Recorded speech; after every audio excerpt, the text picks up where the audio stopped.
안녕하십니까. 바른미래당 제48차 원내 정책회의를 개회하겠습니다.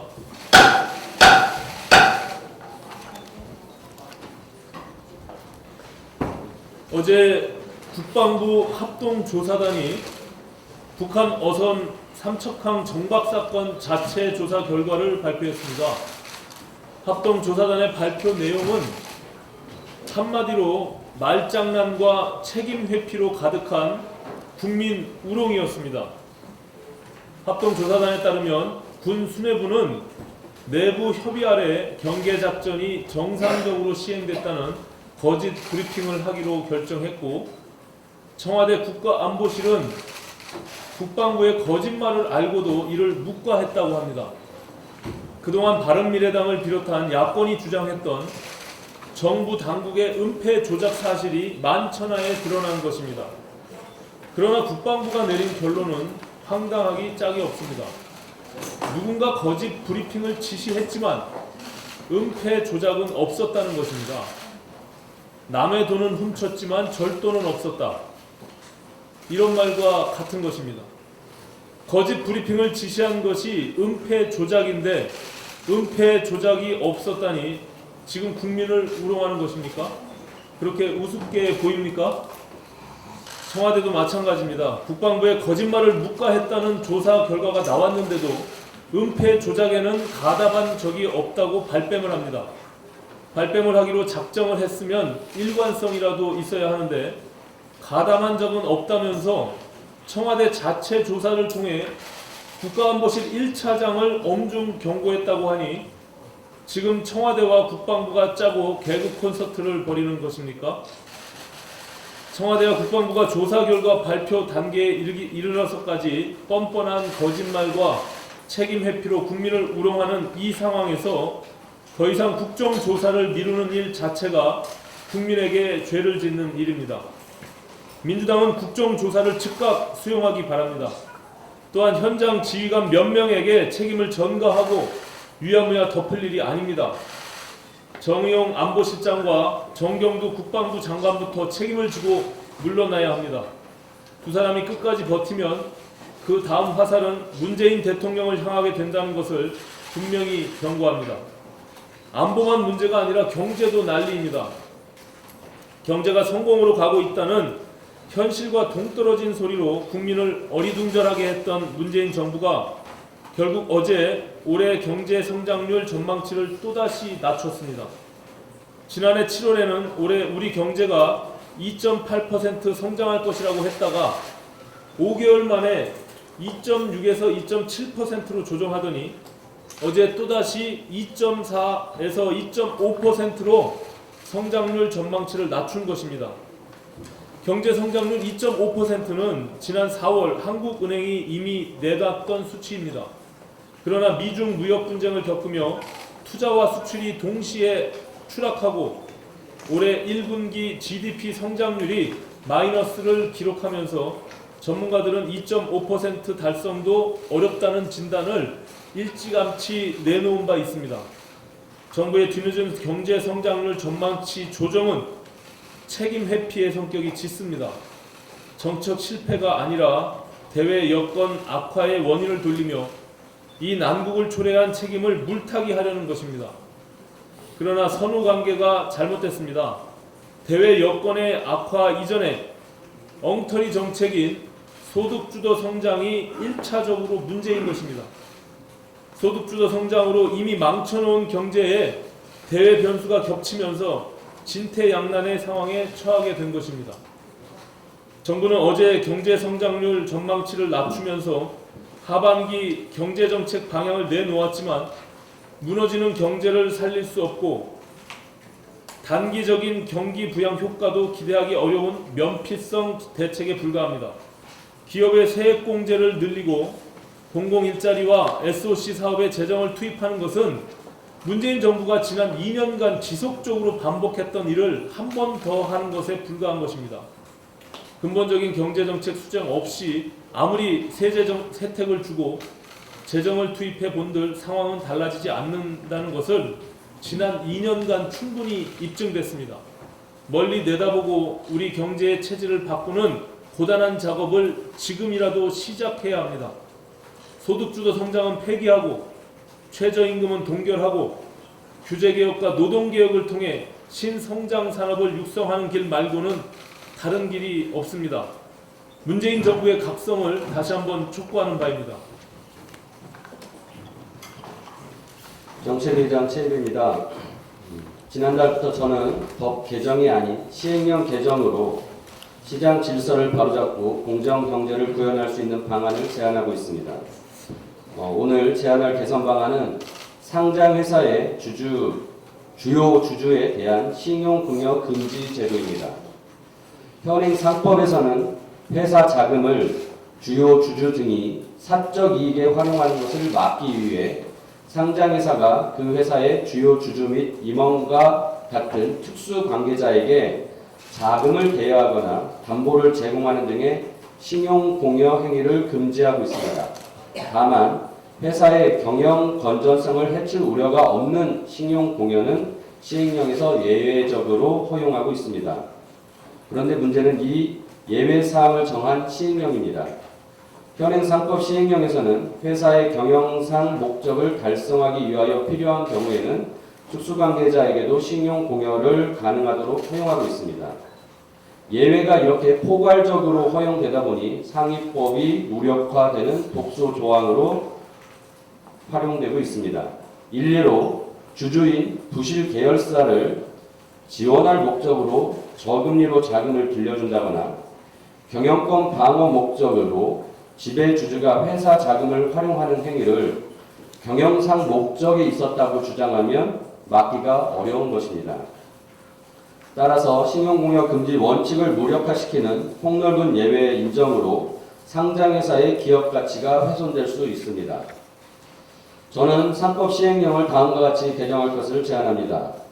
예외적으로 허용되는 특수관계자에 대한 신용공여 행위는 특수관계자를 위한 자금 지원 목적이 아니어야 하며 손실 가능성이 매우 희박한 경우에 한해 허용할 수 있어야 합니다. 나아가 회사의 단순한 자금 운용 목적의 신용공여는 경영상 목적을 달성하기 위한 것으로 볼 수 없도록 명시하여 신용공여의 범위를 제한해야 합니다. 정부는 의지만 있다면 당장이라도 바꿀 수 있는 시행령에 조속한 개정을 통해 재벌 총수 일가의 사익 편취 행위를 방지하고 그 전행으로부터 소액주주를 보호하기 바랍니다. 학교 비정규직 노조 파업에 관련해서 말씀드리겠습니다. 어제 교육부와 협상 결렬로 인해 학교 비정규직 노조가 총파업에 들어갔습니다. 노조원들의 요구는 문재인 정부의 공공부문 정규직화를 제대로 이행해 달라는 것이었습니다. 급식 조리원, 돌봄 전담사, 교무 행정사 등 2만 2천 명 이상이 파업에 참여했고 학생들은 빵과 우유로 끼니를 때워야 했습니다. 학부모들은 아이를 맡길 곳을 찾느라 어려움을 겪고 있습니다. 이뿐만이 문제가 아닙니다. 교육계 종사자들 간의 반목도 커져가고 있습니다. 과거 정규직 교사, 예비교사들의 반발로 인해 비정규직 종사자들을 정규직화하는 것이 무산된 바 있습니다. 성급하고 독단적인 대선 공약이 다시 갈등의 불씨를 키운 것입니다. 교육기관의 비정규직 비율은 35.5%로 다른 공공기관에 비해 가장 높은 편이고 이들의 신분을 규정하는 법적 근거가 없어 교육청별로 처우가 제각각인 상황입니다. 학생들의 학습권, 학부모들의 걱정 없는 육아, 교육업의 구성원들의 화합을 위해 본 문제의 신속한 해결을 위해 교육당국이 제대로 된 대책을 마련할 것을 촉구하는 바입니다. 또한 현재 북한 어선 귀순 문제, 일본 수출 규제, 방금 말씀드린 학교 비정규직 파업, 도로공사 수공원 파업, 집배원 파업이 예정되어 있습니다. 해당 부처가 국방부, 외교부, 교육부, 국토부, 과기부 등 또 이걸 총괄하는 청와대까지 제대로 된 대책을 수립하지 못하고 있는 것으로 보입니다. 총체적인 정책 난국으로 보여지며 국회가 정상화된 만큼 이런 문제에 대해서 국회가 주도적으로, 바른미래당이 주도적으로 대안과 정책을 제시하도록 하겠습니다. 이상입니다.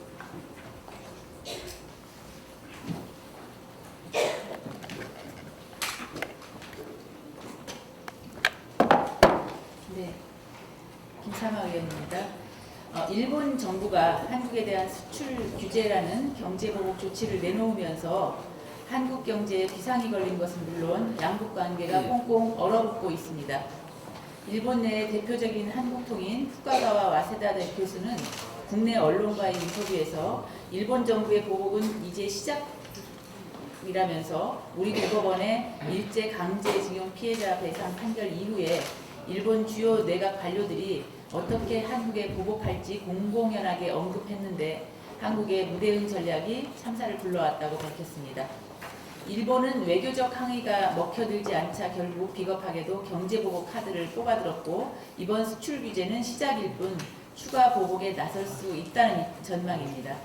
한국에서도 반일 감정이 커지면서 일본산 제품에 대한 불매 운동까지 확산되는 등 일본 제품 불매 리스트가 온라인상에 돌고 있습니다. 때문에 일본뿐만 아니라 미국과 영국 등의 언론에서도 아베 정부의 경제보복을 비판하면서 일본의 제재에 우려를 제기하고 있습니다. 하지만 오히려 우리 정부는 한심하게도 일본의 경제보복에 대해서 별로 심각해하지 않는 것 같습니다. 청와대는 국무회의에서 이 문제를 논의하지도 않았고 산업통상자원부로 외부 대응과 소통 창구를 일원화하기로 방침을 정했습니다. 청와대, 더불어민주당 그리고 정부는 어제 일본의 수출 규제 조치에 대응하기 위해서 반도체 소재, 부품, 장비 개발에 매년 1조 원 수준의 집중 투자를 추진하겠다고 대책만 내놓은 데 이어서 홍남기 부총리도 2019년도 하반기 경제정책 방향에 관한 브리핑에서 일본의 경제보복 조치가 경제 성장률을 다시 수정할 정도는 아니라고만 말했습니다. 일본의 보복이 국내의 반일 감정을 불러일으켜서 정치적으로 손해볼 게 없다는 계산에서 그런 것인지는 몰라도 지금 한국 경제의 현실을 놓고 보면 한심하기 그지없습니다. 정부는 지금이라도 WTO 제소 등 직접적인 대응과 함께 일본의 부정적인 국제 여론을 활용해서 적극적인 외교 활동에 나서야 할 것입니다. 최저임금에 대해서 간단하게 말씀드리겠습니다. 어제 열린 최저임금위원회 8차 전원회의에서 사용자 의원들이 현재 최저임금보다 4% 정도 인하한 8,016원의 요구안을 제출을 했습니다. 반면 근로자 의원은 내년도 최저임금을 19.8% 인상한 시급 만원을 계속 고집하고 있는 상황입니다. 노동계가 시급 만원이라는 무리한 요구를 하고 있는 상황에서 사용자 측은 최저임금 동결이라는 최소한의 요구를 관철해내기 위해서 최저임금 인하라는 카드를 꺼내든 것으로 보입니다. 결국 이번에도 공익의원들이 결정에 따라서 내년도 최저임금 조정 범위가 정해지게 됐고 그만큼 문재인 정부의 정책 의지가 중요해졌다고 보입니다. 문재인 정부가 이번에도 최저임금위원회를 핑계로 책임을 떠넘긴다면 비겁한 고심주의라는 국민의 지탄을 피하지 못할 것입니다. 벼랑 끝에 몰린 중소기업과 소상공인의 고통을 외면하고 이번에도 최저임금을 인상한다면 1,500만 국민의 일자리를 책임지고 있는 중소기업과 소상공인 경제는 파국으로 치달을 것입니다. 정부와 여당이 중소기업과 소상공인을 살릴 최소한의 필요 조건은 최저임금 동결입니다. 추경을 통해서 아무리 세금을 쏟아붓는다고 하더라도 최저임금 인상을 포함한 소득주도 성장을 초래하지 않는 이상 백약이 무효라는 점을 명심해야 합니다.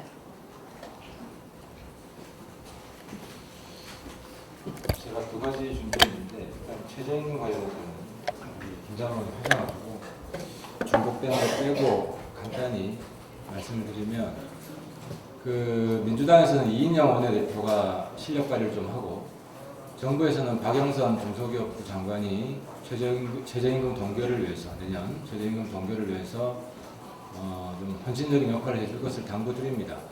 박영선 장관은 청문회 때 최저임금 동결 약속을 했고요. 또 제 예상을 깨고 이인영 원내대표는 어제 최저임금 동결이라는 표현은 쓰진 않았지만 최저임금이 급격히 올라갈 경우 부작용을 이야기를 했습니다. 근데 민주당 내에서도 최저임금 동결 목소리가 많이 나오고 있고 정부 내에서도 일부 최저임금 동결해 준다는 의지가 있는 것 같습니다. 최저임금보다 더 중요한 건 실질임금입니다. 그리고 얼마나 고용자가 많은가 하는 겁니다. 최저임금이 급격히 오르면 실제로 받는 임금은 줄어드는, 알바가 더 단기 알바로 쪼개지고 또 실업자도 더 늘어나는 그런 부작용이 있습니다. 오로지 정규직 철벽풍만 좋은 제도입니다. 때문에 이번 기회에 무작정 최저임금 올리는 것이 경제에는 오히려 독약이다라는 사실을 이미 우리가 학습했기 때문에 박영선 장관, 이인영 원내대표 좀 더 화이팅 해줄 것을 당부드립니다. 그리고 또 한 가지는 어제 윤소아 정의당 의원에 대한 테러 위협 때문에 제가 한 가지 사진을 가지고 자리도 일부러 이리 옮겼어요. 기자분들이 보라고. 그 테러 반대에는 좌우가 없어야 합니다. 민주주의 지키기 위해서는 극자, 극우, 테러 위협 모두 근절해야 합니다. 이게 어제 윤소아 의원한테 온 테러 협박문이고요. 이 밑에 게 2013년 12월에 제 지역구 사무실로 배달된 테러 협박문인데요. 이거 보면 재미난 게요. 잘 모르실 텐데 이게 오른손잡이면 오른손을 쓴 게 아니라 왼손으로 쓴 거예요. 원래 테러 협박문 보낼 때는 필체 대조해서 안 걸리기 위해서 이제 왼손잡이는 오른손을 쓰겠죠. 오른손잡이는 왼손으로 쓰고, 물론 뭐 테러 이 협박자가 왼손잡이인지 오른손잡이인지 모르겠지만 이 다 보면 또 어린애 글씨가 적혀 있어요. 이게 다 원래 자기가 쓰던 손, 오른손잡이는 오른손을 안 썼다는 건데요. 뭐 그때도 항상 이 공통 메뉴가 칼이 등장하고요. 당시에는 뭐 하태경 곧 죽는다. 윤소아 의원은 뭐 칼은 좀 작지만 새가 죽은 거, 그러니까 죽는다는 거죠. 칼, 뭐 죽는다 이런 걸 표현하는 건데, 이 2013년 제 거는 못 잡았어요. 이 당시에 뭐 CC캠프 사각지대에 딱 이걸 노리고 들어갔고 협박 이후에 CCTV를 설치를 했는데 이번에는 좀 반드시 좀 잡았으면 좋겠고요. 그리고 이 윤소아 의원은 약간 극으로 보입니다. 태극기 자결단. 태극기가 극우 상징이 된 건 못내 아쉽지만 어쨌든 지금 정치 현실에서 극우 집단은 보이고, 저한테 보낸 건 민족 반역자 처단 투쟁위원회하고 뭐 민족의 존엄에 도전하는, 민족의 존엄은 누군지 아시겠죠? 그래서 극좌가 보낸 걸로 추정이 됩니다. 그래서 윤소아 의원이 뭐 굳이 이런 표현 쓰기 좀 그렇지만 좌파라면 저도 무파인데, 그래서 뭐 극우나 극좌나 테러 위협이 모두 근절돼야 된다 그 말씀드리고, 윤소아 의원한테는 뭐 이런 테러 협박 편지나 이 테러 협박이 있었지만 저는 꿋꿋하게 정치를 하고 있습니다. 또 재선이 되었고, 윤소아 의원도 겁먹지 말고 의정활동, 뭐 겁먹을 분도 아니지만 의정활동 열심히 하리라고 생각을 합니다. 그래서 좌우 뭐 이거로 싸우지 말고 우리 국민들이 좌우를 넘어서 테러와 폭력, 특히 뭐 민노총까지 포함해서 어제 이인영 대표 뭐 폭력 쓴 사람 풀어주는 걸 잘했다는 식으로 이야기하던데 그건 굉장히 좀 미스라고 생각합니다. 아무튼 우리 사회가 테러 폭력은 용납해서는 안 된다. 이번 기회에 좌우가 좀 단결하자. 정의당 대표 만나가지고 좀 격려해 주세요. 그냥 대표 마치겠습니다.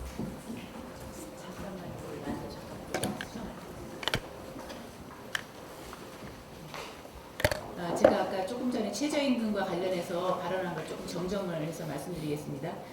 최저임금위원회 사용자 의원들이 최저임금 요구안 제출한 것에 대해서 최초 언론 보도를 보고 제가 정리를 해서 말씀드렸는데, 최종적으로 최저임금위원회에서 발표한 것으로 좀 수정을 해서 말씀을 드리겠습니다. 어제 사용자 의원들이 최저임금위원회에 제출한 것은 현재 최저임금보다 4.2% 인하한 8,000원의 요구안을 제출한 것으로 정정해서 말씀드리겠습니다.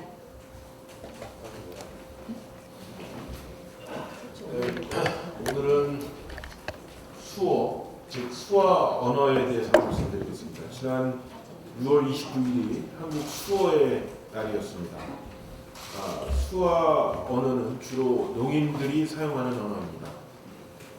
국회는 지난 2016년 한국 수화 언어법을 제정해서 수화 언어가 국어와 동등한 자격을 가진 고유한 언어임을 밝혔고 수어 언어 사용자의 삶의 질 향상을 위한 내용들을 법에 담았습니다. 이 법 17조에는 한국 수어의 날에 대한 근거를 두고 있습니다. 6월 29일을 그 기념일로 하고 있습니다. 하지만 아직까지 법정 기념일로는 지정되지 않았습니다.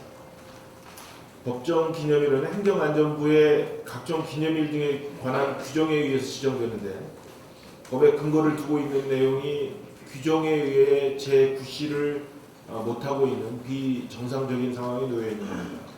이에 대한 시정이 필요합니다. 또한 수어 역시 언어이기 때문에 생성, 발전, 소멸이라는 그 단계를 거치며 변화합니다. 따라서 변화된 시대에 맞는 새로운 단어의 개발과 보급, 혼재된 단어 등에 대한 표준어 확정 등 많은 연구와 작업이 필요합니다. 국립국어원이 하는 일과 같은 일을 누군가는 해야 하는데 아직 이 일을 하고 있는 곳이 아무데도 없습니다. 말로만 국어와 동등한 지위를 갖는다고 해놓고 현실에서는 거의 방치 수준입니다. 당장 국립수화언어원이라는 기관을 만드는 데는 어려움이 있겠습니다만 그렇더라도 그 일을 담당할 기관을 찾고 그들에게 역할을 맡기는 일이 필요합니다. 그런 선제적인 행정이 필요한 것입니다. 상임위 등을 통해서 또 정기국회 등을 통해서 관련 부처인 행정안전부, 복지부 그리고 문화체육관광부에 대한 해법 마련을 촉구해야겠습니다. 아울러 시간이 걸리더라도 국립수화언어원이 만들어져서 수화 언어 역시 국어로서 제대로 된 관리를 받고 연구되는 날까지 바른미래당이 끝까지 챙겨 나가야 할 것 같습니다. 이상입니다.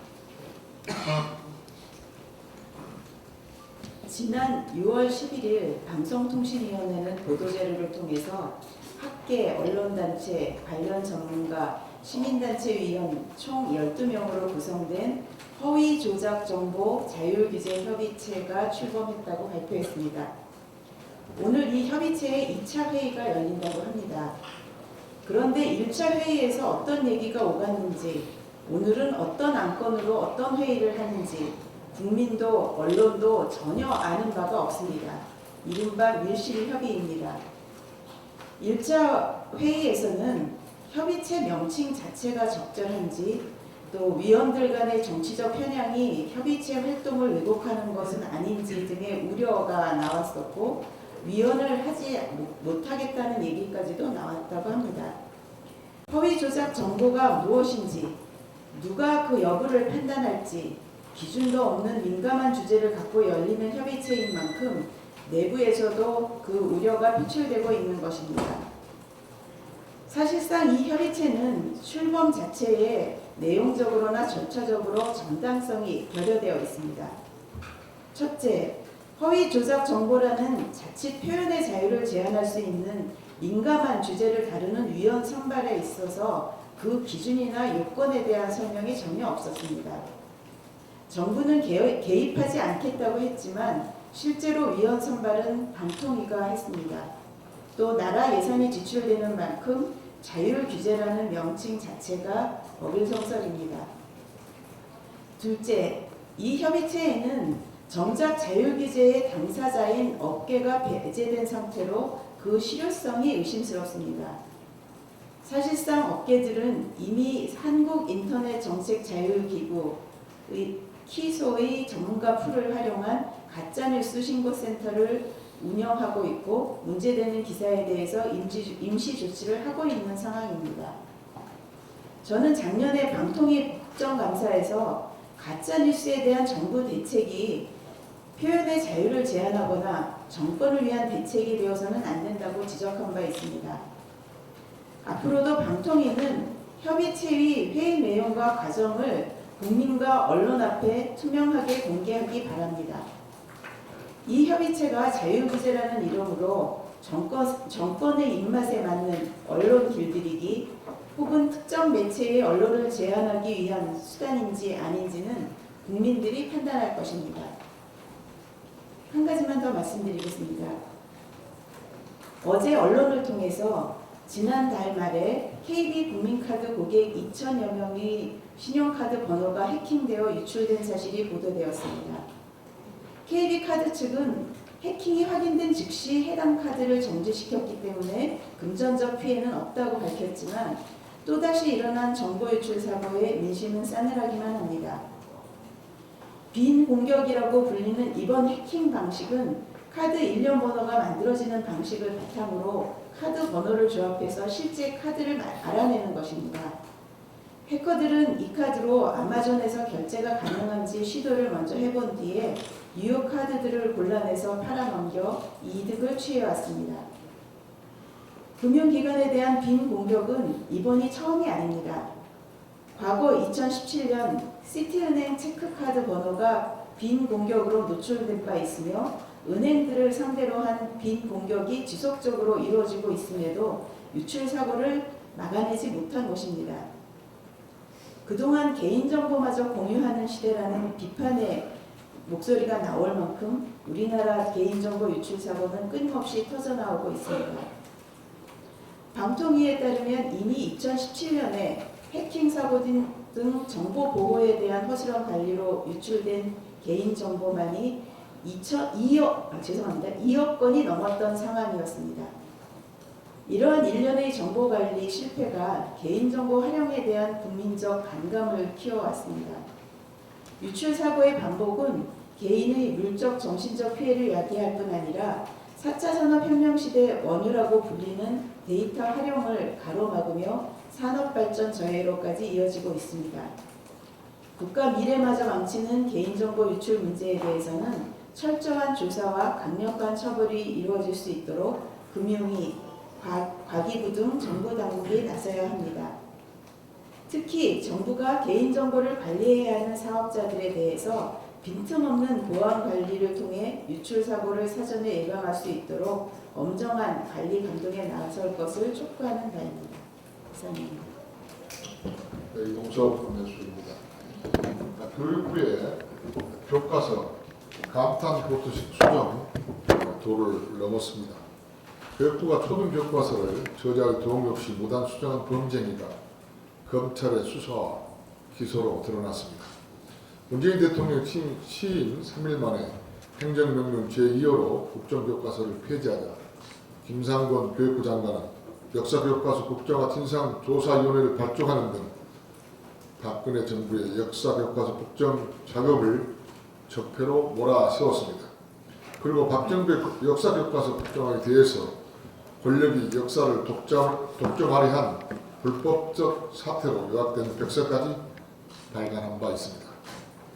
그러나 문재인 정부의 교육부에서 초등학교 6학년 사회교과서 중 역사 관련 내용을 집필 책임자의 도움이 없이 불법적인 방법으로 동원해서 내용을 수정했다는 의혹으로 검찰이 교육부 교육과정정책관 등 담당 공무원 2명을 직권남용 혐의로 기소한 상태임에도 윤석열 교육부 장관은 교과서 무단 수정이 아니라 전 정부 잘못을 바로잡은 것이므로 정당하다고 강변하고 있습니다.